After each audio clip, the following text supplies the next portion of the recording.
Hi, my name is Jeff.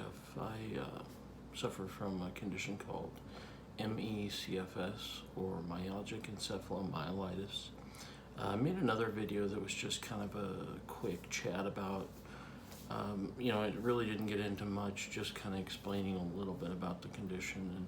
And what I wanted to do was reach out and see if there was any interest in diving a little deeper into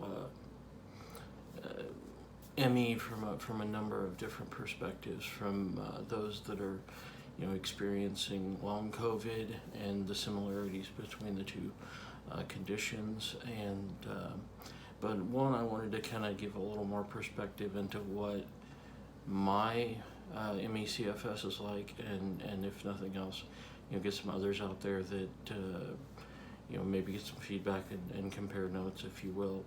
And also, I kind of thought of another segment where I might potentially be able to take things would be to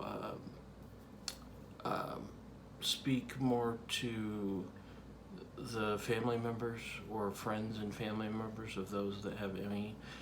It's a very difficult condition to grasp.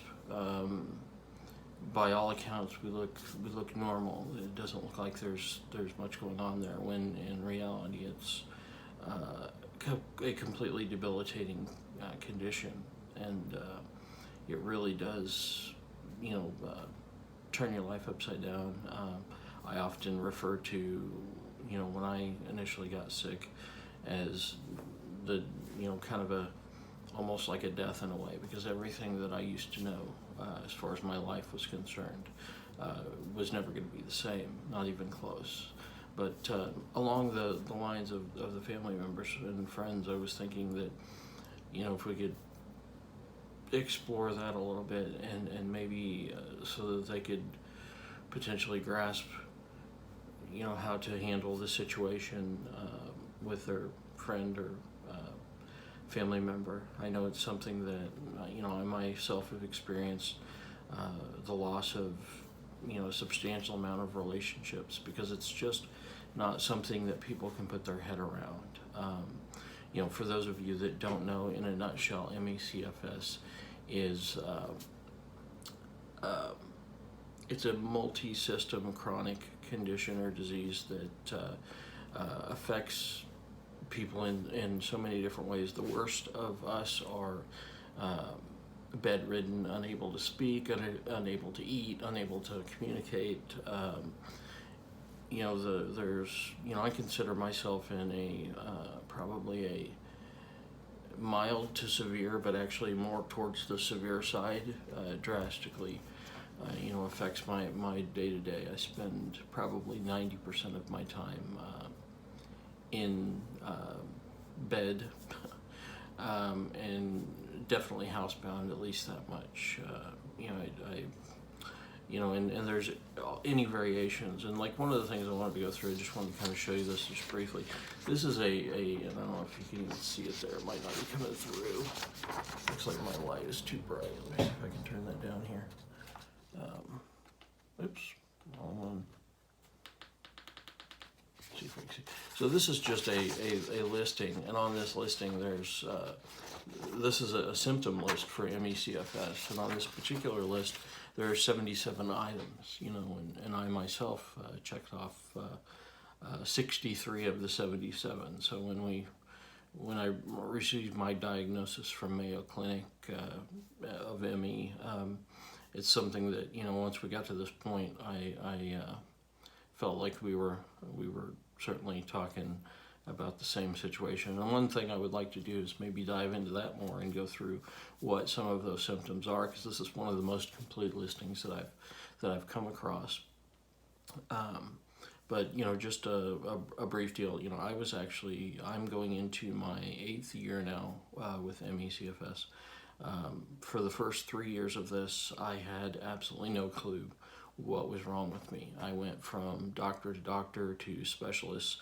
At the time I was living in Tennessee, I went all through the Vanderbilt medical establishment, and there was really nothing that they could tell me, because it wasn't until, out of sheer frustration, I booked a trip to the Mayo Clinic out in Arizona, and within 2 weeks I had a name for this, but of course it would have to be something that has there's no cure for it, and there doesn't appear to be, at least at this time, much treatment, although potentially the pandemic hopefully will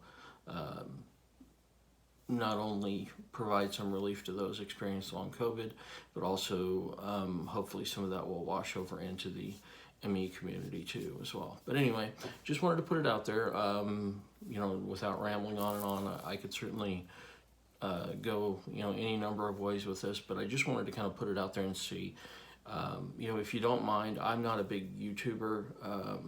One of the things I had mentioned in my previous video was that you wouldn't see me in front of a camera if I didn't feel, at least somewhat coherent.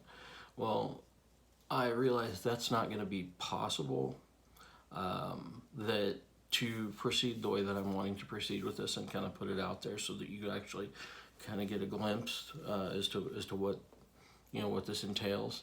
I realize I'm going to have to, I'm going to have to show the good, the bad, and the ugly to a certain extent. And, I'm okay with that if it brings some understanding. But anyway, if you don't mind, like I said, I'm not a big into the YouTube thing. I'm certainly no social media phenomenon or anything like that. But if you don't mind, either give me a thumbs up or make a comment. I will try to answer anything I possibly can.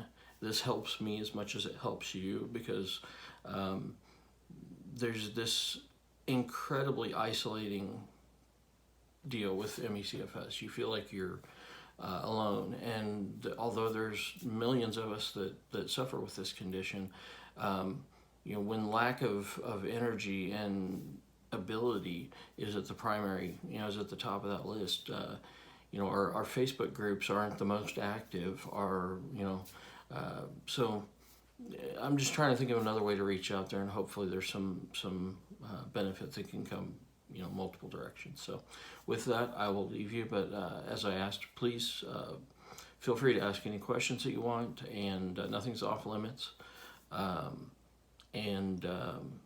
Let me know if this is something that you would like to see more of. I mean, there's a number of different areas we could take it, but I'll leave with that. Thank you. Bye-bye.